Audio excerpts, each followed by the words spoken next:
Simula pagkabata, lagi akong tinutokso dahil sa Tourette syndrome ko. Edukasyon ang naging daan para matupad ko ang pangarap ko na maging isang teacher.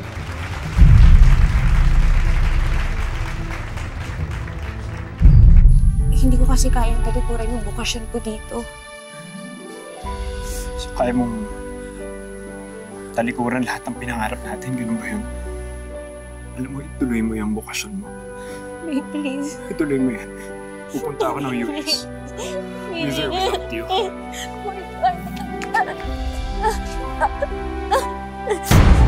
I'm sorry, pero you don't look like na magtatagal ka dito. C squared plus B squared. Ano ba? Mahiya naman kayo kay Mamo. Masama ang pagtawanan ng kapansanan ng iba.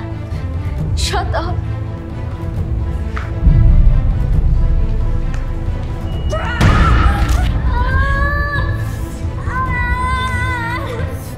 I'm sorry po.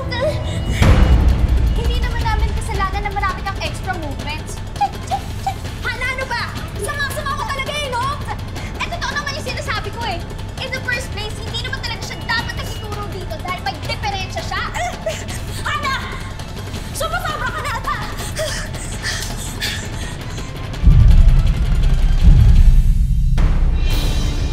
Daddy, that's her. She was the one who scolded me yesterday.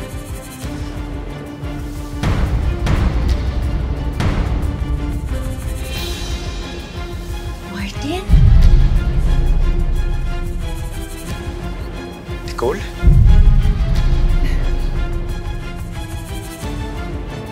Teka, magkakilala kayo?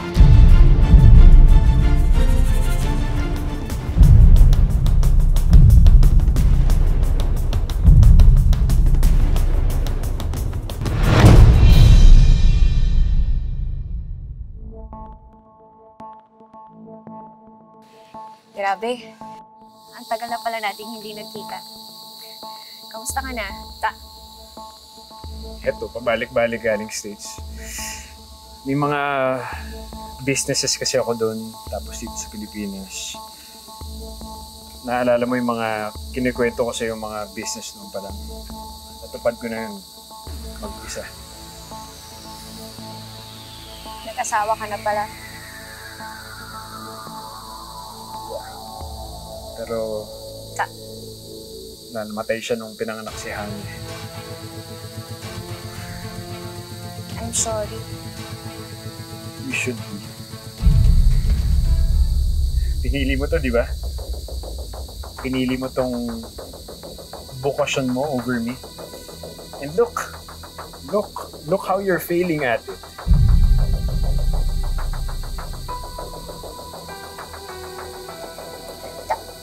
Tungkol pala kay Hana, ginagawa ko na kasi lahat para maayos siya. Pwede bang ikaw na ang kumausap sa kanya? Ang tigas kasi talaga ng ulo niya eh. Goal. Walang problema si Hana. Baka yung pagtuturo mo yung problema. You know, if you can't handle your students, baka dapat wala ka dito. Baka mali yung bukasyon na napili mo.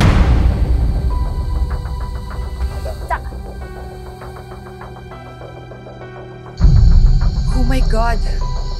Mag-ex pala sila. I can't believe this.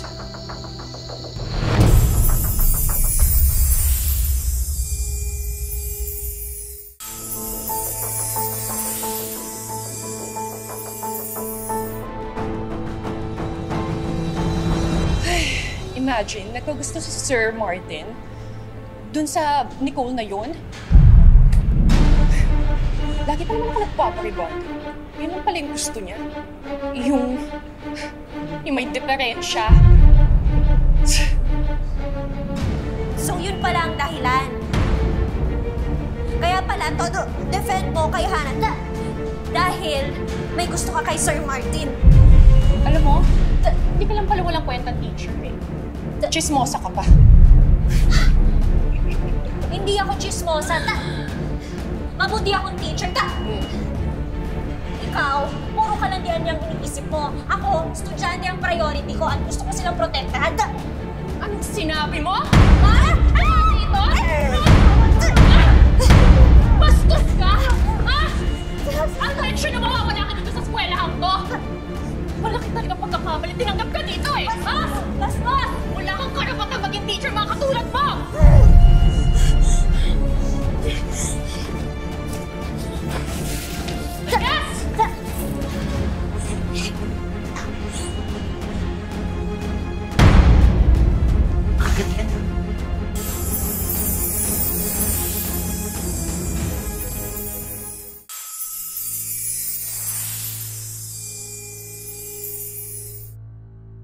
Daddy, bakit hindi niyo pa po pinatanggal si Teacher Nicole?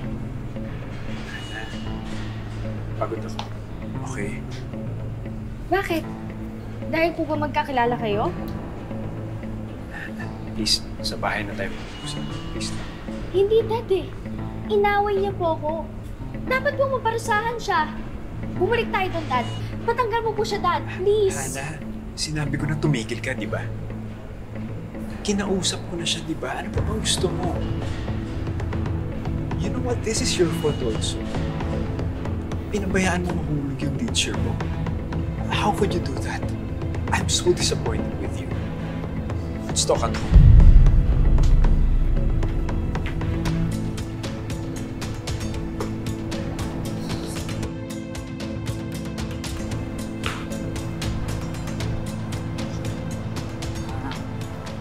Aubrey, gusto ko lang humingi ng sorry sa'yo. Hindi nabibenta yan, Jaboy. Wala na akong tiwala sa'yo. Tama ba ang narinig ko, Jaboy? Nagsasorry ka sa babaeng to? Tama lang naman eh. Ang dami na nating kasalanan sa kanya, pati kay Teacher Nicole. Nang dahil sa'yo, nagalit sa akin ang papa ko. Kung hindi ka pa naman kasi tanga, hindi lalaki tong issue na to. Scholar ka ba talaga? Kasi utak langgam ka. Alam mo, ikaw, sumusobra ka na eh, no? Ikaw, Rosinela! Tama na! Grabe ka! Tama na yan! Ano ba? Nagsasabi mo! Ano? Tama na! Tumigil! Tama na! Ano ba? Ano, mabuti pa mag-usap kayo ng masinsinan, ha? Tingnan mo na yan! Kaaway kayo na! Sumusobra ka na! Maling-mali na to! Eh, di sige, magsama-sama kayo, magkampihan kayo! Tara na.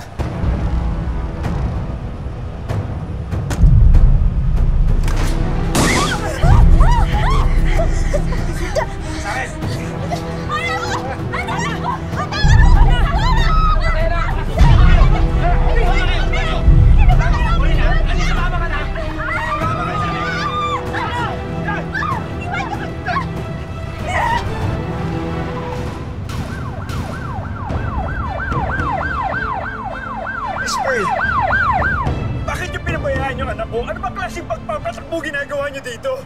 Sir Martin, pasensya na ho. Kahit ho kami, nagulat ho kami sa pangyayari. O, pag may nangyari sa anak ko, idedemanda ko kayo.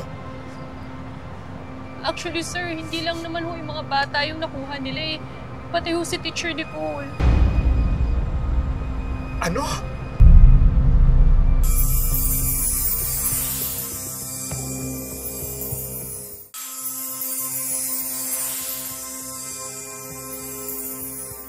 Actually, sir, hindi lang naman ho yung mga bata yung nakuha nila eh. Pati ho si Teacher Nicole. Ano? Sir. Na-trace na ng mga tao kung sino kumuha kina Hana. Ito po, sir. Sir, si Alan Jimenez.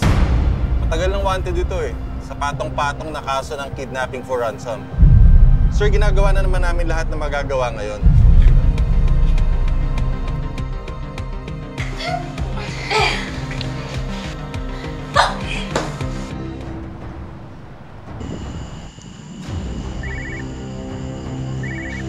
Ano? Dad! Dad, tulungan niyo po kami, please! Daddy! Daddy! Anak! Pakawalan mo na yung anak ko. Bigay mo na sa akin. Parang awa mo na. 100 milyon! 100 million? Wala akong ganung kalaking pera. Please naman, maawa ka sa akin. Maawa ka sa amin. Hindi naman ako kausap, Martin. Basta huwag ka lang magsusumbong sa mga pulis. Binibigyan kita hanggang bukas ng gabi. Oo, sige, sige. Pag hindi mo natupad yan, sasabog ang ulo ng anak mo.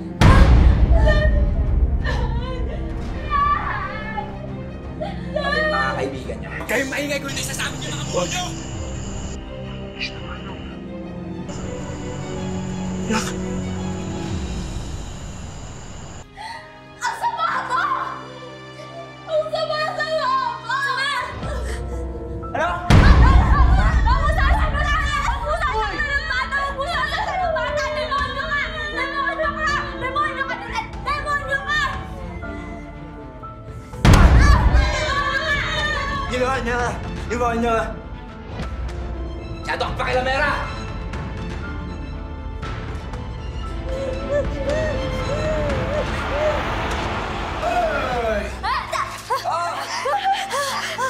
Baka busog kayo sa tubig dahil hindi na kayo kakain.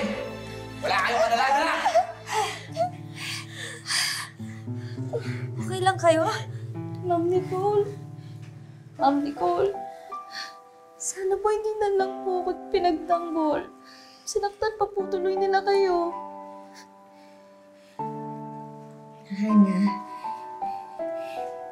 hindi ko naman nahayaan na nasaktan niya kayo. Kaya, di bali na ako. Ano na po mangyayari sa atin?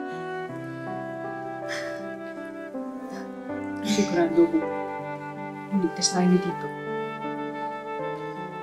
Hindi tayo pababayaan. Sorry, kasalanan ko to eh. Ako lang naman kasi yung gusto nilang makidnap eh. Nadamay pa ngayon. Hana, wala kang kasalanan. Huwag mo sisihin ang sarili mo. Sorry po sa lahat ng nagawa ko. Sorry, Japoy. Aubrey, sorry.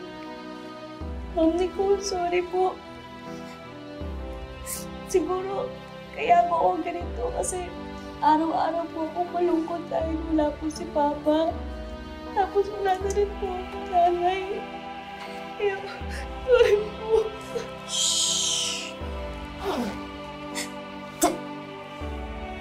Hana, hindi totoo wala kang mami. Nandito ako. Ako ang teacher mo. Ako ang pangalawang mommy mo. Kaya huwag kayong matakot, ha? Huwag kayong matakot. Hindi ko hahayaang may mangyari masama sa inyo. Huwag ka umiyak. Shhh!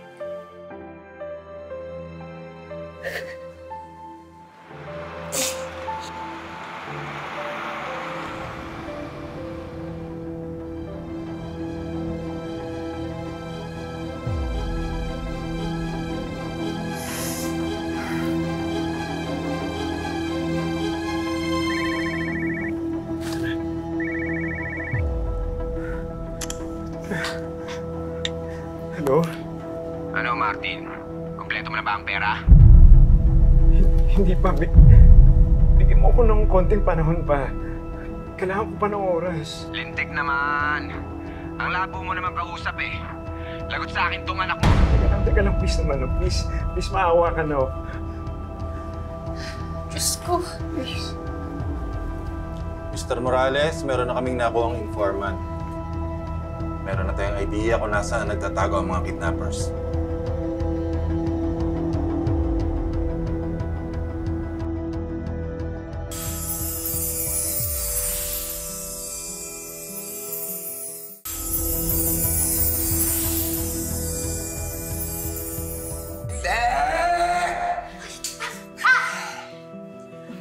Pag mamayang gabi wala kayong pera, Wag! hindi na kayo sisikatan ng araw! Wag!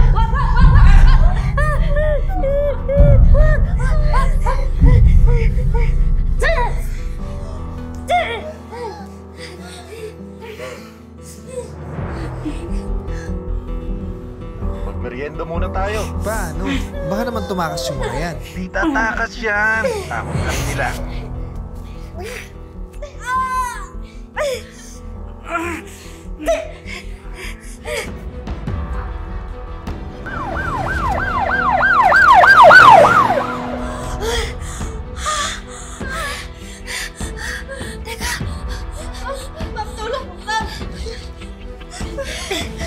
Kailangan natin makatakas dito. Hindi delikado pa. Angela! Teka, ako na.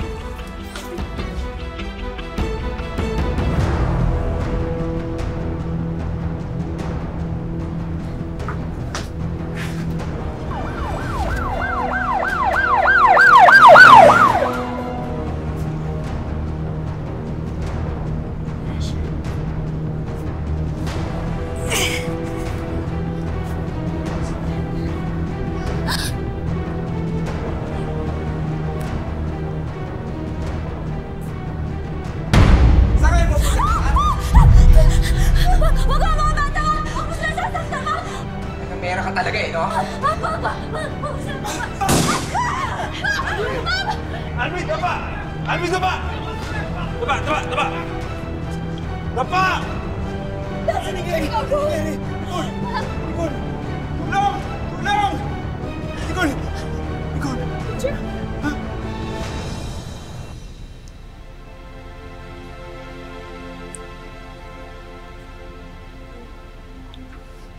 Nicole? Nicole? Martin? May mga bata, nasan sila? Ligtas pa sila. Nicole, nandito sila. Ma'am, Kasama ko. akala po namin kung ano na pong mangyayari sa inyo.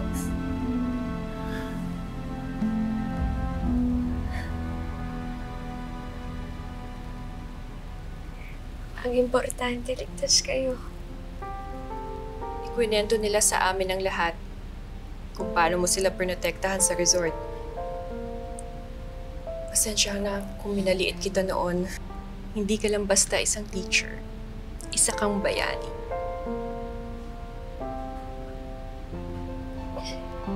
Ginawa ko lang ang trabaho ko. Ang maging ina sa mga estudyante ko.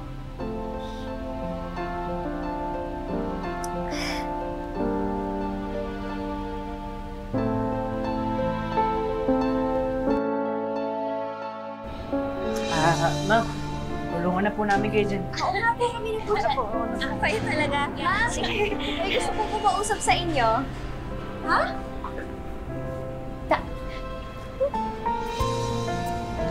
Nicole.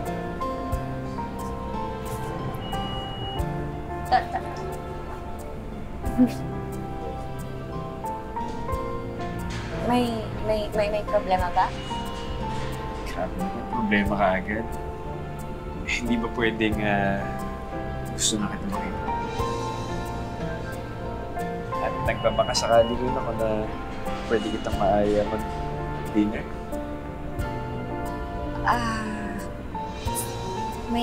May tatapusin pa kasi akong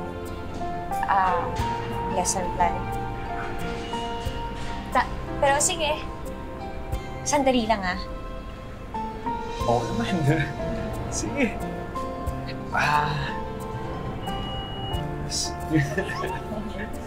Tara, tita kita.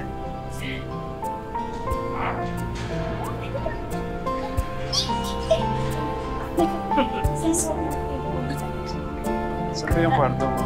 Ha? Ito, no? Oo. Sa dati. Hindi. Di ba?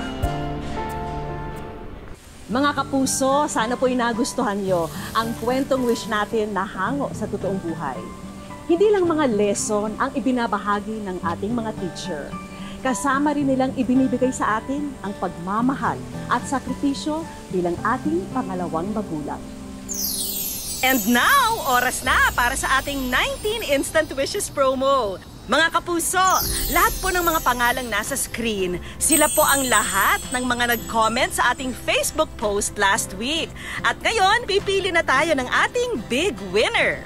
Wish ko lang! At ang ating lucky kapuso ay si Jasmine Gonzalez. Hello, Ma'am Vicky Morales. Maraming salamat po. Sa dami po nang nagko-comment po sa wish ko lang, hindi ko po akalain na isa po ako sa mapipili. Dahil kailangan ko po talaga ito. Gagawa po ng 3 po ang anak ko po na nag-aaral at isa lang po akong sampagita vendor. Worry no more, Jasmine, dahil may mga inihanda kaming regalo para sa'yo. At ang una naming handog, isang business package worth 60,000 pesos. Meron tayong complete karinderya package with brand new kitchenware, rice cooker, dinnerware, at frozen meat good. Meron ding patis business. Of course, may trendy concept store din na may kasamang brand new sofa bed. Meron ding coffee business, milk tea business, RTW business, beauty products business with brand new tablet yan, ha? And last but not the least, ang Wish Ko Lang Money Bowl. Sana po, tumagal pa po yung programa po ng Wish Ko Lang. At sana rin po, huwag po kayo magsawa na magbigay ng tulong, lalo na po sa mga katulad ko po na mag-isa lang po tinataguyod yung buhay. Kahit nahirap po. Maraming salamat po. Mga kapuso, hanggang hindi tayo napapagod, humiling at maniwala, hindi rin tayo mapapagod, lumaban sa buhay. Ako po si Vicky Morales at ito po ang bagong Wish Ko Lang.